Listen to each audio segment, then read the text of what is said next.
Hai semuanya, kembali lagi bersama aku Diva di channel Tell the Title, menceritakan sebuah judul Ketika Cinta Harus Bersabar part ke-8.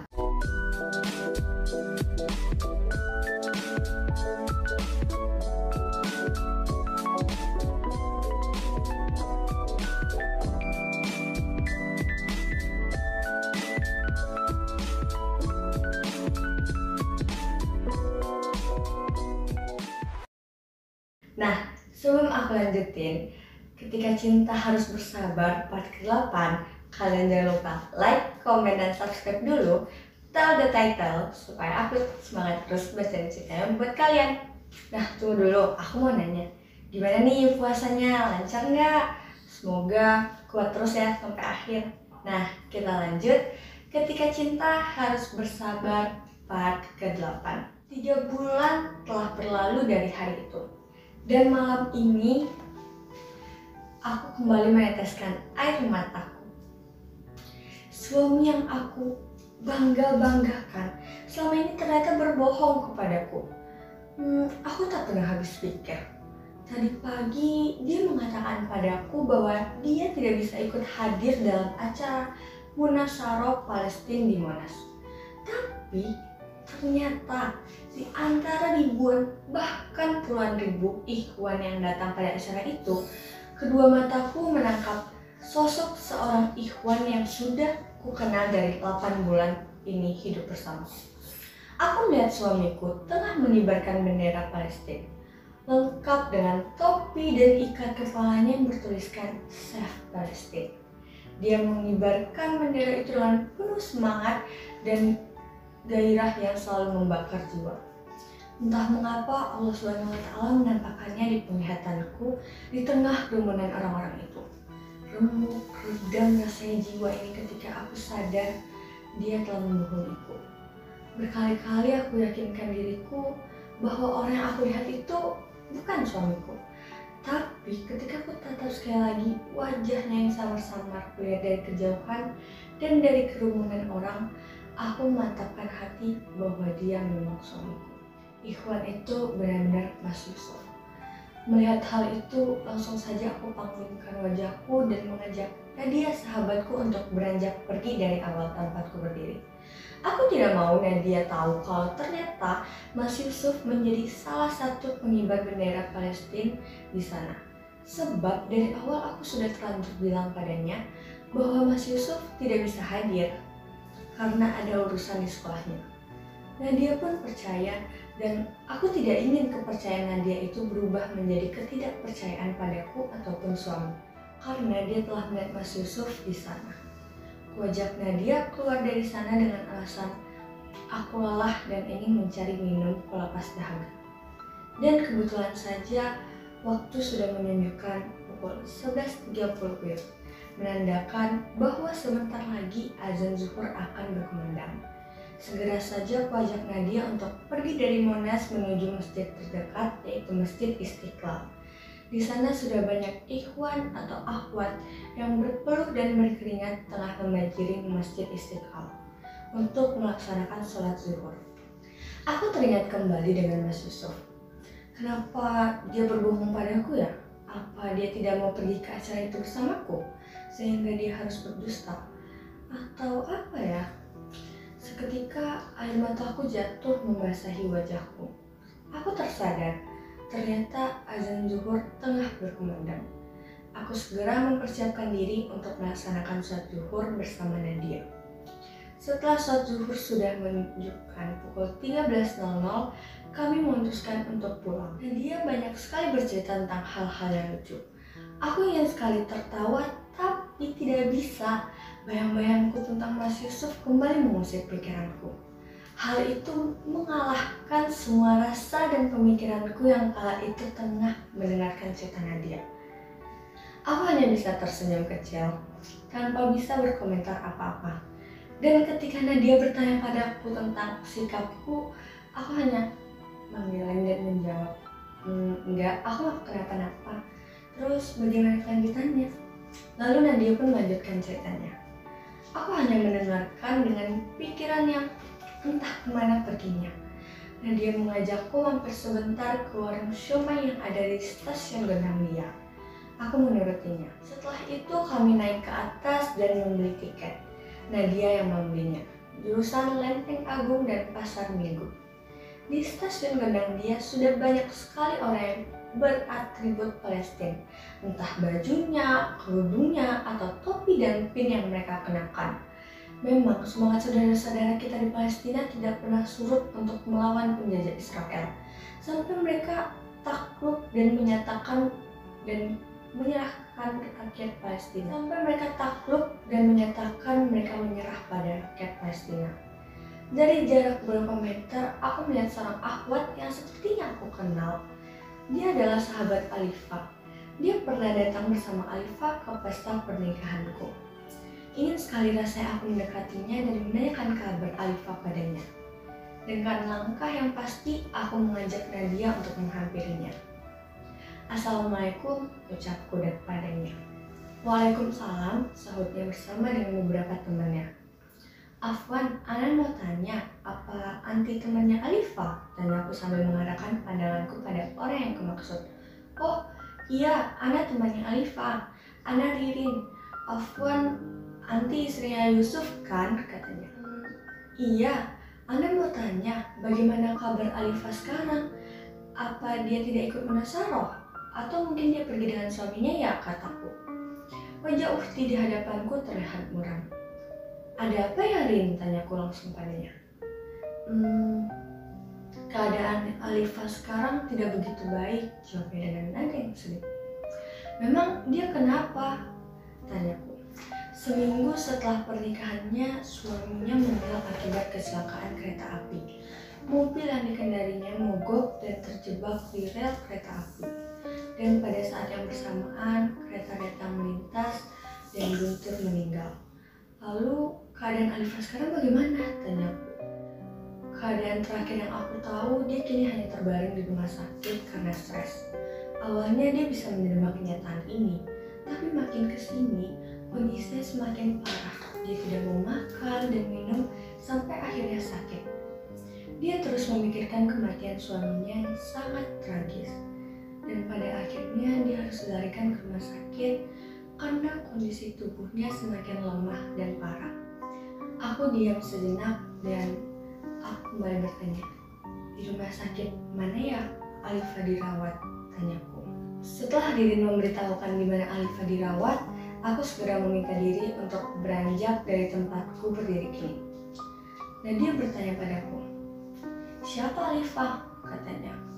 Aku menjelaskan padanya tentang Alifah. Sekedarnya tanpa menceritakan padanya kalau Alifah itulah yang sebenarnya menjadi impian Mas Yusuf. Tanpa terasa, kereta yang kami tunggu-tunggu sudah datang. Segera saja aku dan Nadia masuk ke dalamnya. Biasanya sepulang aksi-aksi seperti ini, ada semangat baru yang terpatri dalam diriku untuk kembali bangkit merencanakan untuk hari esok. Tapi sekarang ini, entah mengapa tiba-tiba semangat itu seakan-akan pudar, terhapus oleh bayang-bayang Mas Yusuf yang tadi aku lihat dan juga bayang-bayang Alifah yang kini mungkin tengah terbaring tak berdaya di rumah sakit. Tapi aku berharap Alifah pun sudah sembuh dan bisa bangkit untuk merajut hari-hari barunya. Beberapa menit kemudian datang ke hadapanku seorang perempuan tua yang mengais rezeki dengan cara menyapu lantai kereta dengan sapu kecilnya.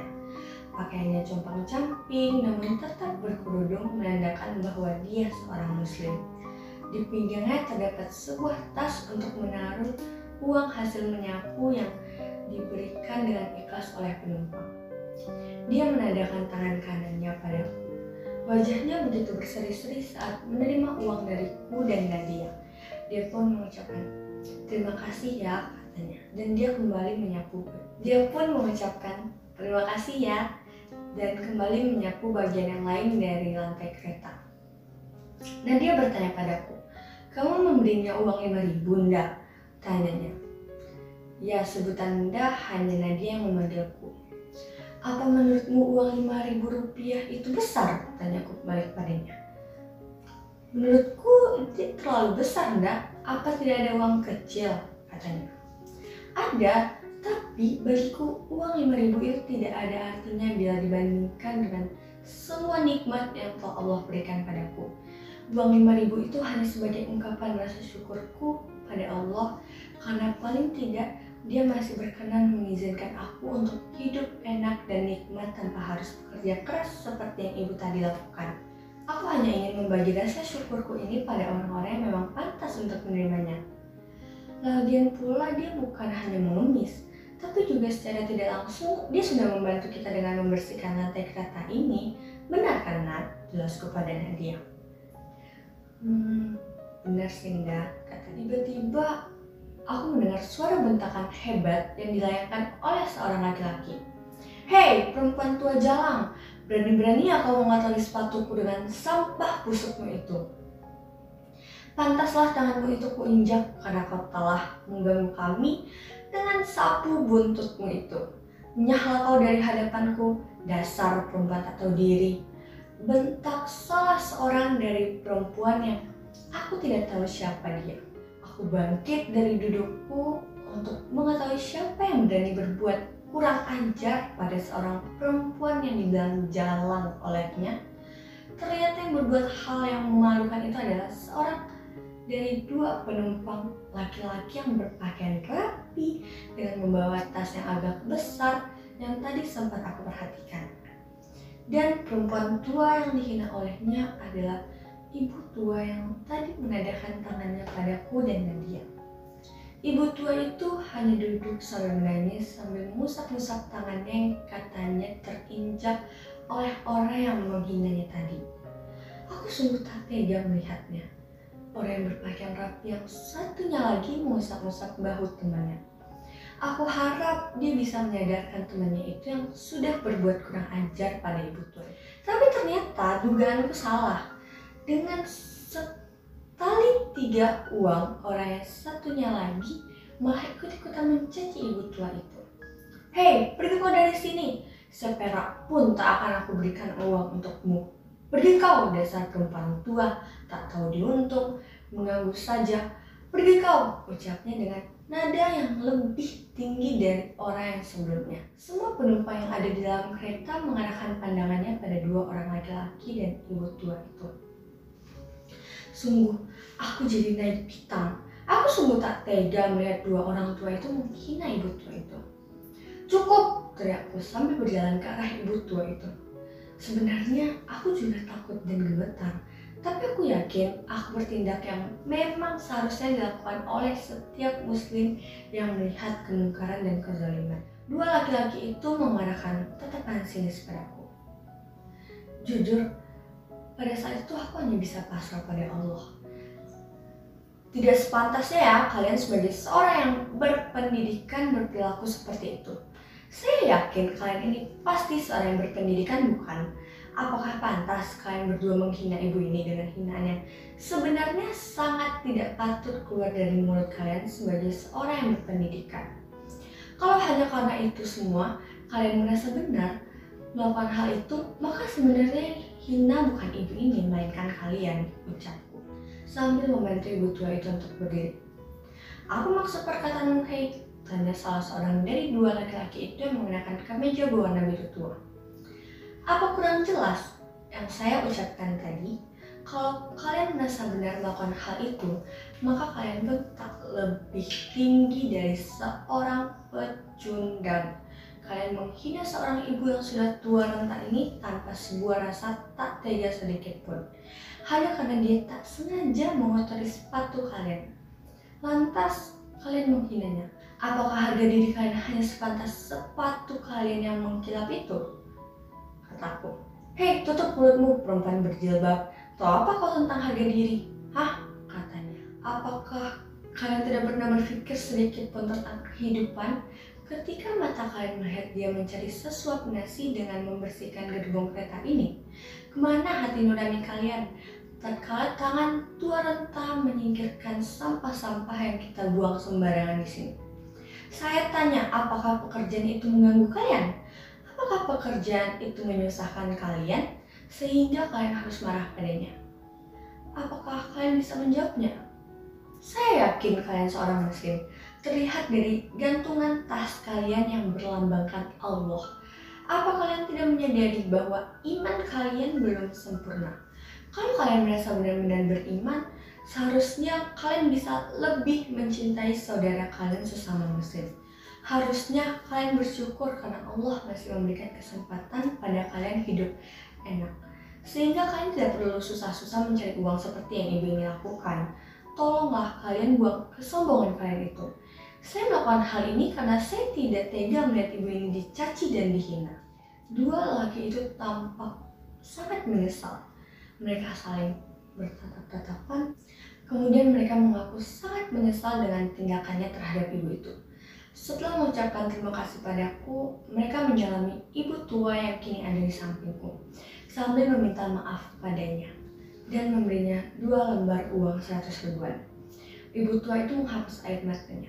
Dia tersenyum padaku. "Terima kasih ya nak," katanya. Aku balik tersenyum padanya. "Sama-sama bu," kataku. Aku kembali pada Nadia. Di stasiun Pasar Minggu, Nadia turun. Aku hanya mengucapkan terima kasih dan tersenyum padanya. Stasiun Lenteng Agung sebentar lagi. Aku bersiap-siap untuk turun. Setelah sampai di stasiun Lenteng Agung, aku bergegas menuju kontrakanku. Setelah sampai di kontrakanku yang mungil, aku melihat semua kejadian yang aku alami hari ini. Aku melihat Mas Yusuf di Monas, pertemuanku dengan sahabatnya Alifa, dan mengabarkan aku kalau Alifa saat ini tengah dirawat di rumah sakit karena suaminya meninggal. Juga kejadian kereta yang tadi membuatku semakin mengerti arti hidup ini. Aku ingin sekali menangis dengan sungguh-sungguh di hadapan Rabbku. Menangis dengan air mata yang sejak tadi siang ku tahan. Aku tak pernah sesedih ini. Rasanya sakit seperti teriris-iris pisau. Aku kecewa padanya. Kucurahkan semua perasaanku dalam buku harianku. Di atas buku itu, kugoreskan tinta hitam menulis perasaanku. Aku berharap dengan menulis ini perasaanku menjadi lebih tenang. Nah, segini dulu cerita ketika cinta harus bersabar part ke-8. Nah, kita sambung ke part ke-9. Jangan lupa like, comment, dan subscribe. Tell the title supaya aku semangat terus baca ceritanya buat kalian. Bye-bye.